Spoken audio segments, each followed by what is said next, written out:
আসসালামু আলাইকুম সবাইকে। আশা করি সবাই অনেক ভালো আছেন।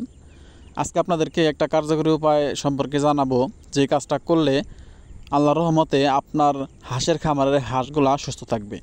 আমি এই কাজগুলো আমার খামারে নিয়মিত প্রয়োগ করি, এই উপায়গুলো নিয়মিত প্রয়োগ করি। তো তার কারণে আল্লাহর রহমতে আলহামদুলিল্লাহ আমার খামারের হাঁসগুলা সুস্থ আছে। তো আমি যেই পদ্ধতিটা আমি আপনাদেরকে দেখাবো, এই পদ্ধতিটা আমিও আমার খামারে প্রয়োগ করি। তো এর জন্য আমি প্রথমে আমার বাড়ির পাশে যে লেবু গাছ ছিল, সেই লেবু গাছ থেকে একটা লেবু আনছি এবং আরেকটা লেবু আমার বাড়িতেই ছিল, ঘরে ছিল। তো মোট দুইটা লেবু আমি সুন্দরভাবে কাটছি।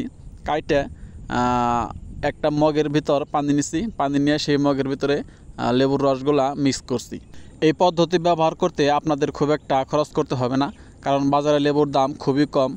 আর যদি বাজারে লেবুর দাম বেশিও থাকে, যদি আপনাদের আশেপাশে বা আপনাদের বাড়ির পাশে যদি আপনাদের নিজের লেবু গাছ থাকে, তো এই লেবু দিয়ে আপনি এই পদ্ধতিটা ব্যবহার করতে পারবেন। এই পদ্ধতি প্রয়োগ করলে আপনার খামারের হাঁস মুরগি 100% সুস্থ থাকবে ইনশাআল্লাহ।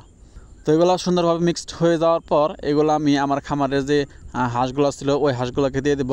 প্রথমে আমি আমার ছোট যে হাঁসের বাচ্চাগুলো ছিল সেই ছোট হাঁসের বাচ্চাগুলোকে দিয়ে দেব। এই হাঁসের বাচ্চার বয়স এখন প্রায় 8 থেকে 9 দিন হয়েছে। তো এগুলো দেওয়ার পরে দেখেন ওরা একদম হুমড়ি খেয়ে পড়তেছে পানির উপরে। যেহেতু এই ছোটো বাচ্চাগুলোর বয়স এখন অনেক কম, তাই ওদেরকে খাবার হিসেবে শুধু ফিড এবং পানি দিতেছি। তো যখন আর একটু বড় হবে, 15 থেকে 20 দিন হবে, তখন এই বাচ্চাগুলোকে ফিডের সাথে চাউলের খুদ এবং অন্য কিছু দিয়ে দিব।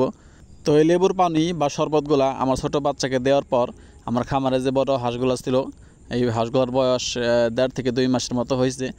তো ছোটো বাচ্চাগুলোকে দেওয়ার পর এই লেবুর শরবত আমি আমার বড় বাচ্চাগুলোকে দিয়ে দিলাম। ওদেরকে এখনও নদীর পানিতে ছাড়ি নাই, আর কিছুদিন পরেই ওদেরকে নদীর পানিতে ছেড়ে দেবো ইনশাল্লাহ। তো আপনারা যদি হাঁসের খামার করতে চান বা হাঁসের খামার যারা করেন, তারা এই পদ্ধতিটা ব্যবহার করতে পারেন। আশা করি ইনশাল্লাহ আপনাদের খামারের হাঁসগুলো সুস্থ থাকবে। তো আমাদের খামারের হাঁসগুলো এখনও পর্যন্ত আলহামদুলিল্লাহ সবগুলাই সুস্থ আছে। আমি এই পদ্ধতিটা ব্যবহার করি, আপনারা চাইলেও এইগুলো ব্যবহার করতে পারেন। তো এই হাঁসগুলোকে খাবার দেওয়ার পরে, এই হাঁসগুলোকে শরবত দেওয়ার পরে আমার খামারে যে মুরগির বাচ্চাগুলো ছিল, ওই মুরগির বাচ্চাগুলোকেও এই শরবতগুলো দিয়ে দিব। তো আপনারা যারা কষ্ট করে আমার ভিডিওটা দেখলেন, তাদের সবাইকে অসংখ্য ধন্যবাদ।